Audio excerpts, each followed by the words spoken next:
Hello friends, तो आज हम देखने वाले उपसह संयोजन यौगिकों का वर्नर सिद्धांत, Werner's theory of coordination compound. ठीक है, वर्नर थ्योरी क्या है, बहुत ज़्यादा ही आसानी से विद एग्जांपल हम देखने वाले हैं कि आपकी उपसह संयोजन यौगिकों का जो वर्नर सिद्धांत है वो है क्या। ठीक है, एकदम आसान है, कुछ नहीं इस टॉपिक पे एकदम आसान है। ठीक है, दो तीन बातें इन्होंने बताई जिसने वर्नर का सिद्धांत कहते हैं, तो अभी इस एग्जाम्पल के माध्यम से हम समझने वाले हैं। ठीक है, तो प्लीज़ भाई वीडियो को लास्ट तक देखना क्योंकि वीडियो बहुत इंपॉर्टेंट है। तो चलिए शुरू करते हैं उपसह संयोजन यौगिकों का वर्नर सिद्धांत। तो देखो, बात करें वर्नर सिद्धांत की तो देखो पहले थ्योरी पढ़ते हैं।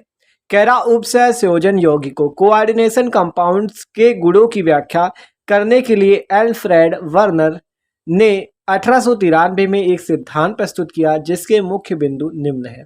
मतलब सीधा सीधा बात है कि उपसह संयोजन यौगिकों के गुणों की व्याख्या करने के लिए एल्फ्रेड वर्नर ने 1893 में एक सिद्धांत का प्रतिपादन किया जिसे वर्नर का सिद्धांत कहते हैं।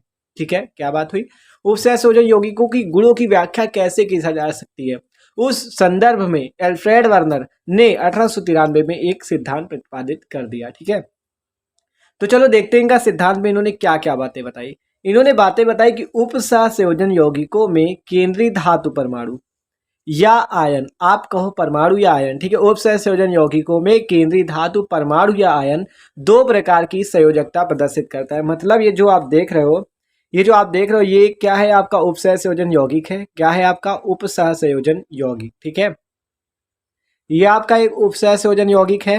ठीक है, कोऑर्डिनेशन कंपाउंड। तो कहा गया उपसह संयोजन यौगिक की दो संयोजकताएं हो सकती है, मतलब कि वो दो संयोजकता प्रदर्शित करता है। तो देखो वही कहा गया, कौन कौन सी, पहले नंबर में है प्राथमिक संयोजकता और दूसरा नंबर है द्वितीयक संयोजकता। तो उपसह संयोजन यौगिक में केंद्रीय धातु परमाणु या आयन, ये जो आपका केंद्रीय धातु परमाणु आपका ये है, Fe यहाँ पे केंद्रीय धातु परमाणु है और Cn आपका क्या है, लिगेंड है। ठीक है, तो ये जो आपका केंद्रीय धातु परमाणु, इसकी कहा गया दो प्रकार की संयोजकता हो सकती है। पहले नंबर प्राथमिक संयोजकता, दूसरी नंबर द्वितीयक संयोजकता। ठीक है, primary valency and secondary valency. ठीक है, तो ये देखो आप देखते एग्जांपल से कैसे आपकी प्राइमरी और सेकेंडरी वैलेंसी होती है। तो देख सकते हो ये आपकी उपसह संयोजन यौगिक है। ठीक है, अब कहा गया इस उपसह संयोजन यौगिक की जो आपका ये सेंटर एटम है, केंद्रीय धातु परमाणु या आयन है, ये दो प्रकार की संयोजकता प्रदर्शित करता है। ठीक है, अगर हम बात करें ये जो आपका केंद्रीय धातु परमाणु, इसकी ऑक्सीकरण अवस्था की, तो आप ऑक्सीकरण अवस्था आसानी से निकाल सकते हो इसकी। Fe को x मान लो। ठीक है, x तो आसान एकदम, देखो कैसे निकालेंगे। Fe को मान लो x प्लस Cn की होती है -1 इंटू 6 इक्वल टू -4, तो x -6 इक्वल टू -4 आ जाएगी और इस -6 को उधर भेजोगे तो x की वैल्यू आ जाएगी +2। मतलब इसकी जो ऑक्सीडेशन नंबर हो जाएगी Fe की, वो आ जाएगी +2। ठीक है, तो आप निकाल सकते हो एकदम आसानी से।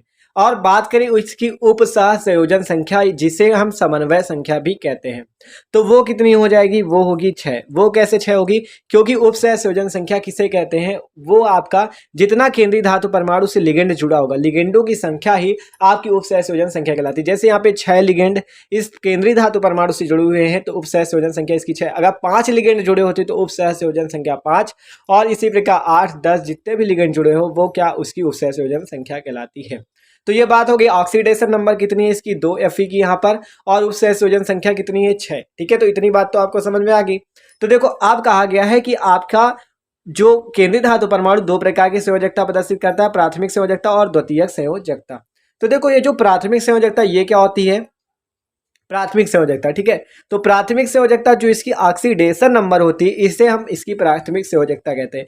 ये जो आपकी ऑक्सीडेशन नंबर है, ये आपकी प्राथमिक संयोजकता है, और ये जो आपकी उपसह संयोजन संख्या है, ये द्वितीयक संयोजकता है। ये आप आगे थ्योरी पे पढ़ते हैं जिससे आसानी से मैं समझ में आए। ठीक है, तो देखो कहा गया धातु में अपनी प्राथमिक संयोजकता और द्वितीयक संयोजकता दोनों को संतुष्ट करने की प्रवृत्ति होती है।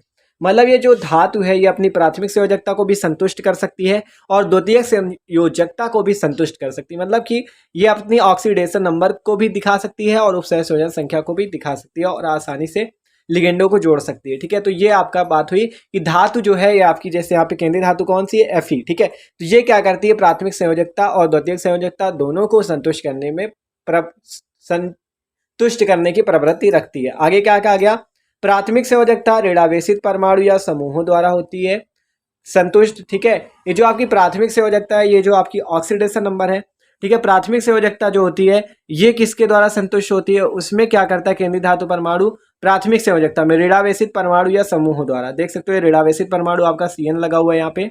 ठीक है। ये Cn कैसा होता है, निगेटिव होता है ना। तो ये इसमें कहा गया प्राथमिक संयोजकता में ये जो आपका धातु है ये ऋणावेशित परमाणु या समूहों द्वारा संतुष्ट होता है, लेकिन द्वितीय संयोजकता में ये उदासीन अणुओं, जैसे उदासीन अणुओं में जैसे H2O, NH3, ठीक है, ये उदासीन अणु होते हैं। उदासीन अणुओं या विद्युत आवेशित परमाणुओं, विद्युत आवेशित परमाणु मतलब वही Cn- या H+ कोई भी परमाणु, ठीक है। तो परमाणु वो होता है और अणु ये पूरा जो आप H2O देख रहे हो, ठीक है, केवल H आपका अणु है, O आपका अणु है, लेकिन पूरा H2O आप सॉरी केवल H और केवल O आपके परमाणु है, लेकिन जो H2O बन गया आपका पूरा फॉर्मूला यौगिक बन गया, ये आपका अणु है, ठीक है। तो उदासीन अणु की बात हुई जैसे H2O, NH3 आदि, ठीक है। विद्युत आवेशित अणुओं परमाणु, ठीक है, विद्युत आवेशित परमाणु जैसे Cn- हो गया आपका, Cl- हो गया, ठीक है, जो आपके लिगेंड जुड़े रहते हैं। तो प्राथमिक संयोजकता में आपका केंद्रीय धातु परमाणु किससे किससे आपका संतुष्ट होता है, ऋणावेशित परमाणु या समूहों द्वारा, ठीक है। और तृतीय संयोजकता में उदासीन अणुओं या विद्युत आवेशित परमाणु या समूहों द्वारा संतुष्ट होती है। आप बात करें प्राथमिक संयोजकता जो होती आयनीय होती, मतलब आयोनाइजेबल होती है। मतलब प्राथमिक संयोजकता जो होती है इस पे क्या होता है, इस पे आपका आयन होता है, प्लस या माइनस हो सकता है, ठीक है। जैसे Cn में आपका क्या है, माइनस है, Cn-, Cl-, ठीक है। तो इस प्रकार। और द्वितीय संयोजकता की बात हुई, द्वितीय संयोजकता अनायनीय होती है, मतलब नॉन आयोनाइजेबल होती है। मतलब द्वितीय संयोजकता क्या होती है, ये अनायनीय होती है, ठीक है, इनमें आयन नहीं होता। तो ये बात होती है, ठीक है। अब आगे बात करते, कह रहा धातु द्वारा प्रदर्शित प्राथमिक संयोजकता उसकी ऑक्सीकरण अवस्था तथा द्वितीयक संयोजकता उसकी उप संयोजन संख्या होती है। तो देख सकते हो ये पॉइंट कि धातु द्वारा प्रदर्शित उसकी जो प्राथमिक संयोजकता प्राइमरी वैलेंसी है वो उसकी ऑक्सीडेशन नंबर, और जो द्वितीयक संयोजकता उसकी सेकेंडरी वैलेंसी है वो आपकी उप संयोजन संख्या कहलाती है, ठीक है। उप संयोजन संख्या होती है, ठीक है। द्वितीयक संयोजकता क्या होती है, उप संयोजन संख्या होती है। तो ये बात देख सकते हो आपकी, ये है आपका वर्नर का सिद्धांत। कुछ नहीं, एकदम आसानी से एग्जांपल से आप समझ सकते हो। मेन बात यही है कि आपके वर्नर ने बताया कि किसी भी उप संयोजन यौगिक में जो केंद्रीय धातु परमाणु या आयन है उसकी दो प्रकार की संयोजकता हो सकती है। कौन कौन सी, प्राथमिक संयोजकता और द्वितीयक संयोजकता, ठीक है। तो और फिर ये पॉइंट बताते चलेंगे कि प्राथमिक संयोजकता किस प्रकार की हो सकती है, द्वितीयक संयोजकता किस प्रकार की हो सकती है। मतलब बात वही है कि प्राथमिक और द्वितीयक संयोजकता के बारे में उन्होंने बताया। धातु द्वारा प्रदर्शित प्राथमिक संयोजकता उसकी ऑक्सीकरण अवस्था तथा द्वितीयक संयोजकता उसकी उप संयोजन संख्या होती है, ठीक है। तो ये बात बताई उन्होंने, किसने, वर्नर ने, अपनी थ्योरी, अपने सिद्धांत के अंतर्गत। तो भाई अगर वीडियो थोड़ा सा भी अच्छा लगा हो, वीडियो पे आपको कुछ भी समझ में आओ तो प्लीज़ वीडियो को लाइक जरूर कर दीजिएगा। और प्लेलिस्ट पे आप जाके चेक कर सकते हो, आपके उप संयोजन यौगिक कोऑर्डिनेशन कंपाउंड की पूरी प्लेलिस्ट बनी हुई है, ठीक है। आप प्लेलिस्ट पे जाके चैनल चेक कर सकते हो, ठीक है। Okay, thanks for watching this video.